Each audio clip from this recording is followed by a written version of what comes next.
नमस्कार, मैं हूं संदीप चौधरी। आज सीधा सवाल में हम बात करेंगे रोजगार की, एक अदद नौकरी की, उसकी दरकार की, युवाओं के रेले की, युवा शक्ति की, देश के डेमोग्राफिक डिविडेंड की। अब बेरोजगारी एक बड़ी समस्या है। सरकार भी यह बात मानती है, इशारों इशारों में ही सही मानती है। इसलिए अब सरकार रोजगार मेले लगा रही है, नियुक्ति पत्र बांटे जा रहे हैं। पिछले साल जून में प्रधानमंत्री नरेंद्र मोदी ने कहा था अगले 18 महीने में 10 लाख नौकरियां दी जाएंगी, और उसी कड़ी में 2 दिन पहले 28 अगस्त को 51,000 लोगों को, युवाओं को नियुक्ति पत्र बांटे गए। 10 महीने में यह 8वां ऐसा रोजगार मेला था। 22 अक्टूबर पिछले साल से यह सिलसिला शुरू हुआ। 75,000 युवाओं को नियुक्ति पत्र मिला। फिर नवंबर में 71,000, जनवरी में 71,000, 13 अप्रैल को 71,000, फिर मई में 71,000, 13 जून को 70,000, 22 जुलाई को 70,000 और अगस्त में 51,000। कुल मिलाकर पिछले 10 महीने में इन 8 रोजगार मेलों के जरिए 5.5 लाख युवाओं को नियुक्ति पत्र बांटे गए। और प्रधानमंत्री ने ताल भी ठोकी। प्रधानमंत्री ने कहा युवा शक्ति is the driving force of India's journey, और अगले 25 साल देश के निर्माण में युवाओं की बहुत जरूरत है। और सही कह रहे हैं प्रधानमंत्री मोदी, युवाओं की तो जरूरत है ही, क्योंकि 18 से 29 साल का जो आयु वर्ग है, देश की 22% आबादी है वो, यानी कि 30 करोड़ युवा। तो इन्हें नौकरी नहीं मिलेगी तो देश आगे कैसे बढ़ेगा? प्रधानमंत्री भी ये बात मान रहे हैं। लेकिन ये जो 5.5 लाख नौकरियां दी गई हैं, दरअसल ये तो रिक्त पड़े पद थे।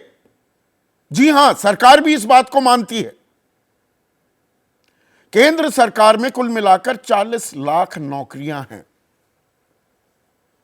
और 16 मार्च और 2 फरवरी अलग अलग जो सवाल पूछे गए, राज्यसभा में सवाल पूछा गया सरकारी नौकरी की स्थिति क्या है, कितने पद खाली हैं, तो केंद्रीय मंत्री जितेंद्र सिंह का जवाब क्या था? 78 विभाग में 9,79,327 पद खाली हैं। 9,79,327 पद तो खाली थे। तो ये 5.5 लाख जो नियुक्ति पत्र दिए भी गए हैं, ये तो खाली जो पद थे उनका भरान माप थे, उनको भरा जा रहा है। क्या नए रोजगार सृजित हो रहे हैं? एक और केंद्रीय मंत्री अश्विनी चौबे वो जोश में ये भी बोल गए कि अरे 11 लाख नौकरी दे दी है हमने पिछले 10 महीने में। वो 5.5 लाख है, पर वादा क्या था? हर साल 2 करोड़ रोजगार मुहैया कराने का। तो 9.5 साल में 19 करोड़ रोजगार होते हैं। लेकिन हकीकत क्या है?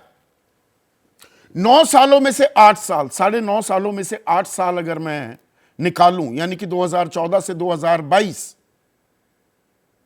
तो कुल मिलाकर सरकारी नौकरियों के लिए 22 करोड़ 5,99,238 लोगों ने आवेदन भरा। आंकड़ा फिर से गौर कीजिएगा, 22 करोड़ 5,99,238 एप्लीकेंट्स। नौकरी कितनों की लगी? 7,22,311, 0.33%। 100 लोगों ने जिन्होंने आवेदन भरा, एक को भी नौकरी नहीं मिली, 1/3 को ही मिली, 0.33%। यह एक कड़वी हकीकत है। और दुनिया भर के जो अर्थशास्त्री हैं, उनका एक मानना है, अर्थशास्त्र का एक प्रिंसिपल है कि अगर आपकी विकास दर तेजी से आगे बढ़ रही है तो बेरोजगारी दर घटनी चाहिए। पर हमारे यहां विपरीत हो रहा है। विकास दर, कल आंकड़े आ जाएंगे पहली तिमाही के, अनुमान यह है 8-8.5% के बीच होगी हमारी विकास दर।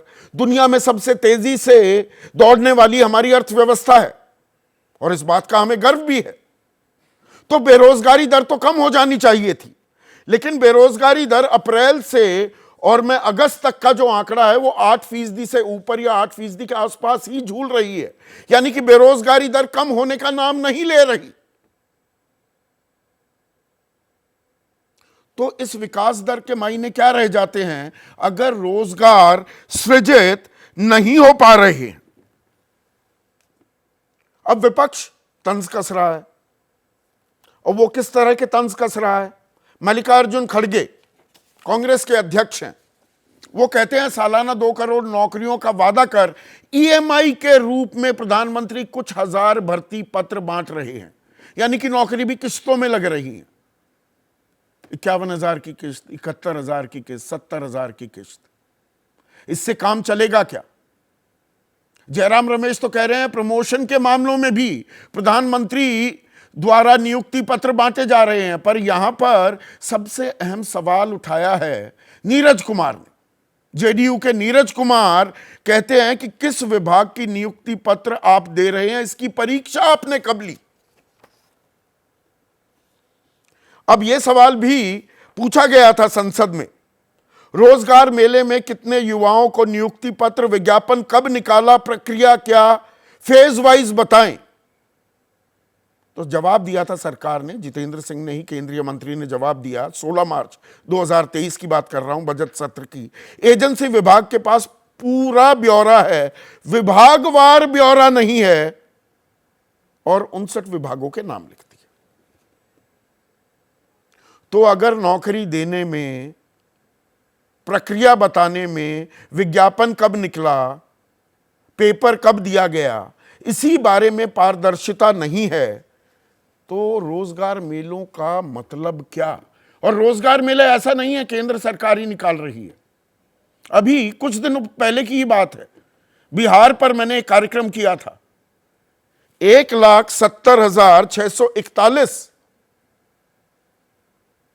नियुक्तियों के लिए परीक्षा हुई, शिक्षक भर्ती थी ये प्रक्रिया। 20 लाख से ज्यादा लोगों ने आवेदन भर दिया, इम्तिहान देने आ गए। कोई फुटपाथ पर पड़ा है, कोई रेलवे स्टेशन पर ही रात बिताने को मजबूर था, कोई बस स्टेशन पर था। 500 रुपए का कमरा 2,500 रुपए में मिल रहा था। रिक्शे का भाड़ा 10-20 रुपए वाला 60 से 80 रुपए हो गया। बायोमेट्रिक्स काम नहीं कर रहे थे, पंखे चल नहीं रहे थे। सेंटर आपके ग्रीक क्षेत्र से बहुत दूर दूर दे दिए गए, बाहर राज्यों से भी लोग आ गए। तो ये नजारा भी हमने देखा। नौकरी देना क्या सिर्फ केंद्र सरकार की जिम्मेदारी है, या राज्यों की भी उतनी ही जिम्मेदारी है? और जब तक यह जिम्मेदारी हम साझा तौर पर निभाते और करते नहीं दिखाई देंगे, तो उस डेमोग्राफिक डिविडेंड के क्या मायने? दुनिया में 18 से 29 साल का जो ये युवा वर्ग है, दुनिया के हर युवा में से 5वां युवा भारतीय है। रोजगार के आंकड़े जारी नहीं किए जाते।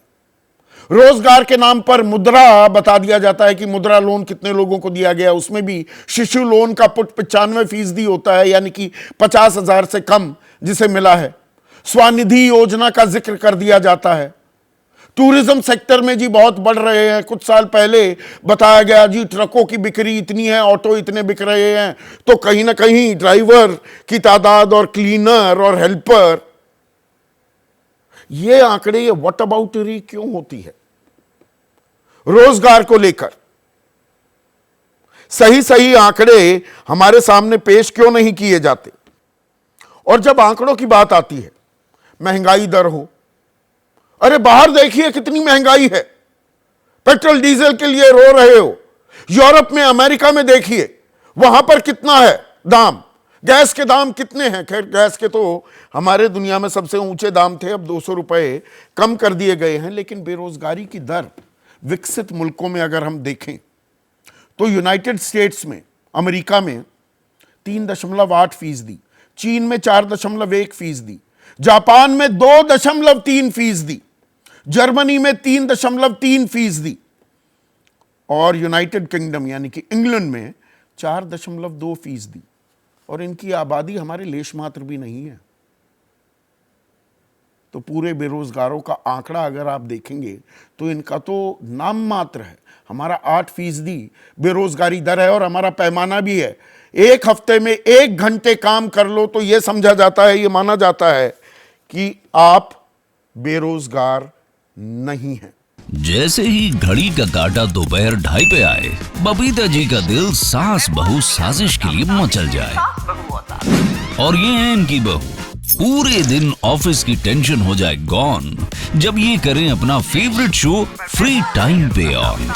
इनकी तरह आप भी देखें अपना फेवरेट शो अपने टाइम पर और डाउनलोड कीजिए एबीपी लाइव ऐप अपने स्मार्ट टीवी पर।